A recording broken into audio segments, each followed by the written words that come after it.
नाही, ही कशी झालेली आहे? अनावर झालेली आहे, अनावर. महाराजांनी म्हणावं पहा, माझी मज झाली अनावर.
छंदया नामाचा घेतलासे.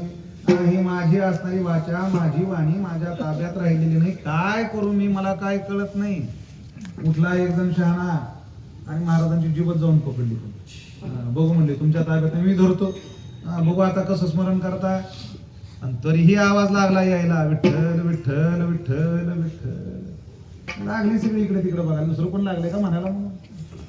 कोणी दुसरं म्हणत नव्हतं. आवाज कुठून येत होता मग? तुकोबारायांच्या रोमा रोमामधून विठ्ठल विठ्ठल विठ्ठल विठ्ठल ध्वनी बाहेर पडत होता. काय अवस्था होती महाराजांची हो. रंगला या रंगी तुका विठ्ठल सर्वांगी, ही अवस्था आमच्या महाराजांची होती. आणि ते महाराज या ठिकाणी म्हणतात, तुझ म्या आठविले नाही कधी वाचे कृपानिधी माय बापा. पुढे जाऊन महाराज म्हणतात, नाही ऐकले गायले गीत. गीत ऐकलंही नाही म्हणतात आणि गायलंही नाही म्हणतात. कोणतं गीत ऐकलं नाही महाराजांनी? टीव्ही नव्हता त्यावेळेस. छायागीत, चित्रगीत ते ऐकलं नसेल नाही का? ते गीत ऐकलं नाही का? गीत म्हणजे काय? अभंग. अभंग या अनुषंगाने या ठिकाणी घ्यायचं. ऐकले नाही म्हणतात आणि गायले नाही म्हणतात. बरं, आता तुकोबारांच्या चरित्राकडे जावं तर तिथे स्वतः सांगितलंय, काही पाठ केली संतांची उत्तरे. संतांची उत्तरे म्हणजे अभंग पाठ केले म्हणतात. आणि इकडे काय म्हणतात, मी ऐकलंय नाही आणि गायलंय नाही. किंवा म्हणतात, मला म्हणायला येत नव्हतं सुरुवातीच्या काळामध्ये भजन, पुढं म्हणावं कोणीतरी दुसऱ्यानं, मी पाठीमागं त्याचं ध्रुपद धरावं. कोण म्हणतं हे? तुकोबाराय म्हणतात. आणि तेच तुकोबाराय इथं सांगतात काय, नाही ऐकले गायले गीत.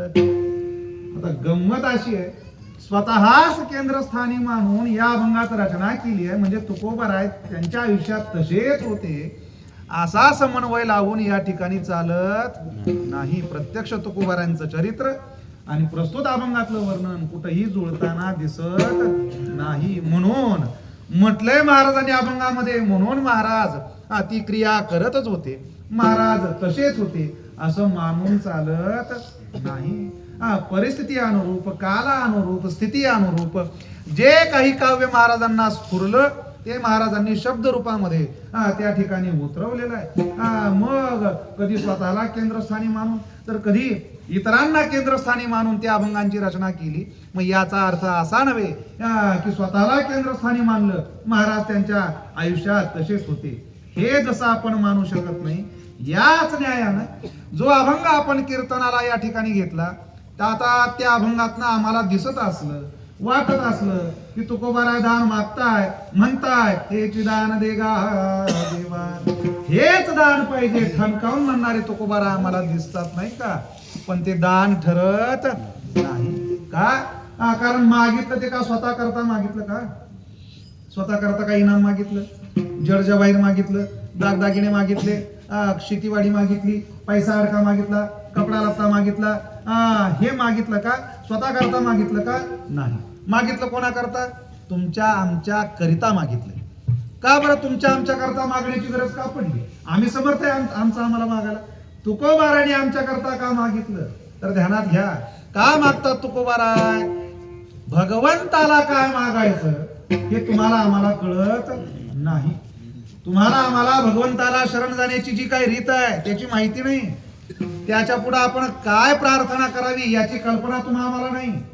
आम्ही जातो त्या भगवंताच्या चरणावरती आमचं मस्तक ठेवतो, त्याची करुणा भागतो आणि त्याच्या पुढे आमच्या इच्छा प्रकट करायला सुरू करतो. काय देवा, अरे काय बाबा, यंदा म्हणजे काय पाऊस, काय पाऊस, काय पाऊस, सगळा पाऊसच पाऊस नाही का, पाणीच पाणी सगळीकडे. मग अरे काय सगळं सोयाबीन हाताला आलेलं वाया गेलं नाही काय, झाडाला सगळं कोंब त्याला आलं. मग आता पुढच्या वर्षी अशी काही परिस्थिती येऊ देऊ नको, जरा चांगलं धान्य पिकू दे नाही का. देवाच्या पाया पडताना आम्ही मागावं, दुसऱ्या एखाद्याने यावं, त्यानं म्हणावं काय देवा, किती रे, किती कष्ट करावे, किती सोसावं नाही का. अहोरात्र धावतोय आपण, खिसा मात्र रिकामा, काय त्यात भर पडू दे की कुठनं तरी काय नाही का. तिसऱ्याने एखाद्याने यावं, त्यांना म्हणावं देवा तुझं लक्षच नाही बघ माझ्याकडे. अरे शेजाऱ्यानं देवा माडीवर माडी काढली बांधायला, माझ्या घरावरच्या अजून पत्रे नाहीत रे हटले, बघ की जरा कृपा कर की, दे की लक्ष. चौथ्याने यावं त्यानं तर चौथंच घरानं गावं नाही का. काय 5 वर्ष झाली लग्नाला, अजून काय तू काय कृपा केलेली दिसत नाही, जरा बघ की आमच्याकडे नाही का. तुम्ही आम्ही संसारी जीव त्या भगवंताची करुणा भागतो, त्या भगवंतासमोर याचना करतो. ती सगळी कसली असते? व्यवहारिक असते, प्रापंचिक असते, संसारिक असते. पण भगवंताला मागायचं जर झालं तर हे मागून चालत नाही. आम्ही मागतो भगवंताला काय? वाढावे संतान, गृही व्हावे धनधान्य. ह्या असल्या याचना करून चालत नाही. भगवंताला मागायचं असेल तर काय मागावं? देवा कधीही तुझा विसर आम्हाला पडू देऊ नकोस, तुझा आठवा आम्हाला सतत झाला पाहिजे, तुझं स्मरण आम्हाला नित्य घडलं पाहिजे. हे असं मागणं आपण भगवंताला मागितलं पाहिजे. हे तुम्हाला असं शिकवण्याकरिता तुकोबाराय काय करतात? प्रत्यक्ष क्रिया करून, कृती करून या ठिकाणी दाखवतात. बरं, महात्म्यांचा स्वभाव कणवाळू असणारे महात्मे माहिती आहे त्यांना की बाबा हा जो काय जनसमुदाय आहे केवळ या लोकांना सांगून समजेल असा काही प्रकार नाही. या लोकांना कृती करून दाखवणं आवश्यक आहे. त्यात झालंय असं, त्या भगवंताने देताना आम्हाला 2 कान दिले नाही का, कान 2 दिले आणि दोन्ही कानांना वेच दिले. त्यामुळे आमचा समज झालाय असा की एकानं ऐकायचं दुसऱ्यानं बाहेर काढून टाकायचं. ती एका बाजूने बंद असलं राहिलं तर असतं डोक्यात आमचं, तसंही नाही. दोन्ही बाजूनी वेज असल्यामुळे कुठून एकीकडून आलं की दुसरीकडून, हा आमचा स्वभाव त्या ठिकाणी झालेला आहे नाही का. कळत नाही आम्हाला, सांगून कळत नाही. तेवढ्या करता प्रत्यक्ष क्रिया करून दाखवतात, कृती करून दाखवतात. महात्म्यांचा स्वभावच तसा असतो नाही का. तैसे संत जगी क्रिया करोनी लागिती अंगी. महात्म्यांचा असणारा हा स्वभाव तुमच्या आमच्या करता प्रत्यक्ष भगवंताला दान मागतात, दान मागून दाखवतात, क्रिया करून दाखवतात.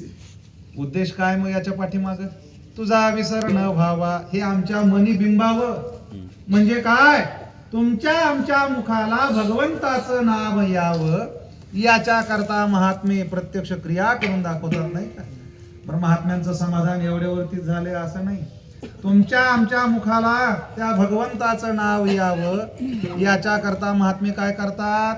तुमच्या आमच्या पाया सुद्धा पडतात नाही का. म्हणावं पहा महाराजांनी काय, लागोनिया पायात विनवितो तुम्हाला.